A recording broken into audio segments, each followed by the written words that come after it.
আপা যাওয়ার আগে বলতো আমি পালাই না, অমুকের মেয়ে পালায় না। কি হয়েছে এখন? পালাইছে। বাচ্চারা স্লোগান দিয়েছিল পালাইছে রে পালাইছে, তাই না? এই পথে যারাই হাঁটবেন তাদেরকে পালাতে হবে। এর আগে একজন মানুষকে জ্বালাতন করেছে, খুন করেছে, গুম করেছে, পঙ্গু করেছে, মামলা দিয়েছে, জেলকে বাসস্থান বানিয়েছে, বউ মায়ের বুক খালি করেছে, অবশ শিশুদেরকে এতিম বানিয়েছে, যুবতী বোনদেরকে বিধবা বানিয়েছে, মা বাবার চোখে এখনো পানি ঝরছে। ফ্যাসিবাদ একটা রূপ, এটা নির্দিষ্ট কোনো দলের সাথে থাকে না, এটা একটা ভাইরাস, এটা যেখানেই ভর করে ওরাই ফ্যাসিবাদী। এক ফ্যাসিবাদীদেরকে তাড়াইয়া বাংলাদেশের জনগণ আরেক ফ্যাসিবাদী চায় না। একটু আগে আপনাদের কাছে শহীদ হওয়ার দোয়া চেয়েছি না? প্রয়োজনে জাতির জন্য আরেকটি অসমাপ্ত অনিবার্য বিপ্লবের একজন কর্মী হিসাবে আল্লাহ যদি আমাকে কবুল করেন, আমি আমার আল্লাহর দরবারে হাজারবার শুকরিয়া আদায় করে রক্তের চাদর পরে আল্লাহর দরবারে হাজির হয়ে যাব। কিন্তু কোনো ফ্যাসিবাদকে বাংলার জমিনে প্রশ্রয় দিব না, বরদাস্ত করব না ইনশাআল্লাহ। আপনারা তৈরি হন। যেইভাবে 24 সালে ভাই বোনেরা সবাই রাস্তায় নেমে এসেছিলেন, মা 10 মাসের শিশু সন্তান নিয়ে রাস্তায় নেমে এসেছিলেন, হয়তো আবার আমাদেরকে রাস্তায় নামতে হবে। জাতির জন্য প্রয়োজনে একবার নয়, শতবার নামবো ইনশাআল্লাহ। যত সময় আল্লাহ জীবন দিয়ে রেখেছেন, যত সময় নামার শক্তি দিয়ে আল্লাহ রাখবেন, তত সময় জাতির প্রয়োজনে অবশ্যই নামবো। আমরা কাপুরুষ নই, আমরা দুর্বল নই। কাপুরুষ তারা যারা অপরাধ করে, যারা দখল বাণিজ্য করে, যারা নিরীহ মানুষের কাছ থেকে চাঁদা উঠায়, যারা মা বোনদের ইজ্জত লুণ্ঠন করে, সে যেই হোক, আমার সন্তান হলে ওইটাও কাপুরুষ।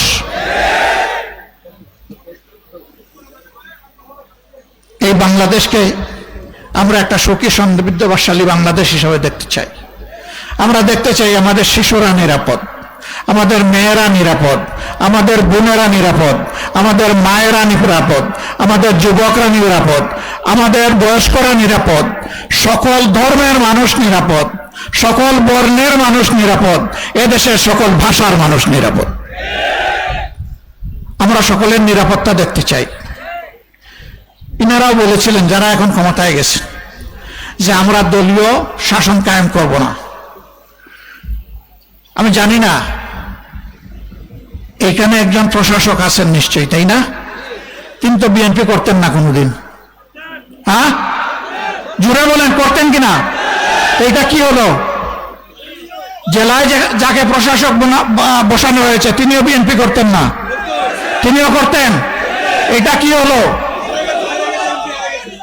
রংপুর সিটি কর্পোরেশনে যাকে প্রশাসক বসানো হয়েছে তিনিও বিএনপি করতেন না? করতেন। এটা কি হলো? স্কুল, কলেজ, মাদ্রাসা সকল জায়গায় কমিটিগুলোর দখল নিতে হবে। কেন নিতে হবে জানেন? ওখানে মধু আছে, চুষলে জিহ্বায় মজা লাগে। হারাম, ওখান থেকে হারাম উপায় বিভিন্ন ধরনের সুবিধা নেওয়া হয়, অবৈধ সুবিধা। এই জন্যই পাগল। শিক্ষক নিয়োগ দিতে পয়সা, পিয়ন নিয়োগ দিতে পয়সা, ছাত্রছাত্রীদের টিফিনের পয়সা থেকেও পয়সা, সব জায়গায় চুরি চামারি। এই চোরের হাত আমরা বন্ধ করতে চাই, চাঁদাবাজদের হাত বন্ধ করতে চাই, দুর্নীতিবাজদের হাত বন্ধ করতে চাই, সেই মানবিক বাংলাদেশ গড়তে চাই। ন্যায় ইনসাফের বাংলাদেশ, সকলের জন্য সমান ইনসাফ আমরা নিশ্চিত করতে চাই। এর জন্যই ছিল গণভোট। আপনারা রায় দিলেন, সরকার এখন যারা আছে তারাও বলছিল রায় দেন, হা বলুন।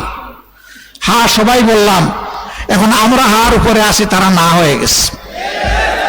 আমি পরিষ্কার বলছি, গণভোট না মানলে শুধু না হবেন না, একসময় নাই হয়ে যাবেন। জনতার রায়কে অগ্রাহ্য অপমান করে অতীতে কেউ টিকে নাই, শান্তি পায় নাই, সম্মান পায় নাই, ক্ষমতা পাকাভুক্ত করতে পারে নাই, 14, 18, 24-এর নির্বাচন তার প্রমাণ। আপনারাও যদি তামসা শুরু করেন তাহলে ভাইরাস যখন বসবে আপনাদের ঘাড়ে তখন কিন্তু উপসর্গ সমানই দেখা দিবে। এখন যারা আপনাদেরকে তালে তালে হাওয়া দিচ্ছে, আলবত আলবত আলবত, খুব ভালো, যা করছেন চমৎকার, এই বাতাস একদিন আপনাদেরকে বাতাসে উড়িয়ে নিয়ে যাবে। আমরা চাই না, কারণ আপনারা মজলুম ছিলেন। আমরা চাই আপনারা ঠিক পথে ফিরে আসুন, জনগণের রায় মেনে নিন, সংস্কার সাধন করুন, ফ্যাসিবাদের রাস্তা বন্ধ করুন, মানবিক এবং গণতান্ত্রিক বাংলাদেশের রাস্তা খুলে দিন। যদি খুলে দেন, আমরা বিরোধী দল হিসাবে আপনাদেরকে সর্বাত্মক সহযোগিতা করব। আর এখন যে পথে হাঁটছেন, যে পথে আপা হেঁটেছিল, সেই পথে আপনারা হাঁটতেছেন। আপা যাওয়ার আগে বলতো আমি পালাই না, অমুকের মেয়ে পালায় না। কি হয়েছে এখন? পালাইছে। বাচ্চারা স্লোগান দিয়েছিল পালাইছে রে পালাইছে, তাই না? এই পথে যারাই হাঁটবেন তাদেরকে পালাতে হবে। এই পথ পালানোর পথ। এই পথে হাঁটলে আপনি মক্কা যাইতে পারবেন না, আপনি দিল্লি চলে যাবেন। এই পথের শেষ ঠিকানা দিল্লি। এদেশের মানুষ দিল্লির খবরদারি বাংলাদেশের উপর চায় না। কোনো আধিপত্যবাদ মানব না, অপশক্তির কাছে মাথা নত করব না। ইনশাআল্লাহ তাআলা লাজিম মজবুত কদমে মাথা উঁচু করে যতদিন বেঁচে থাকব, মানুষ হিসাবে বেঁচে থাকতে চাই, বিড়াল হিসাবে বাঁচতে চাই না। বিড়ালের জীবন আমাদের জীবন হবে না ইনশাআল্লাহ। আপনারা প্রস্তুত আছেন তো? আছেন? ইনশাআল্লাহ প্রস্তুত থাকবেন। লড়াই চলছে, লড়াই চলবে। ইনশাআল্লাহ হকের বিজয় হবে, ইনশাআল্লাহ 18 কোটি মানুষের বিজয় হবে। আল্লাহ হাফেজ।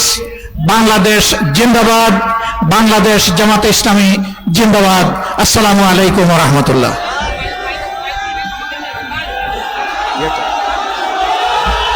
সম্মানিত ভাইরা, আমাদের সম্মানিত আমিরে জামাত উনি যাবে, তারপরে আমরা মাঠ থেকে যাব।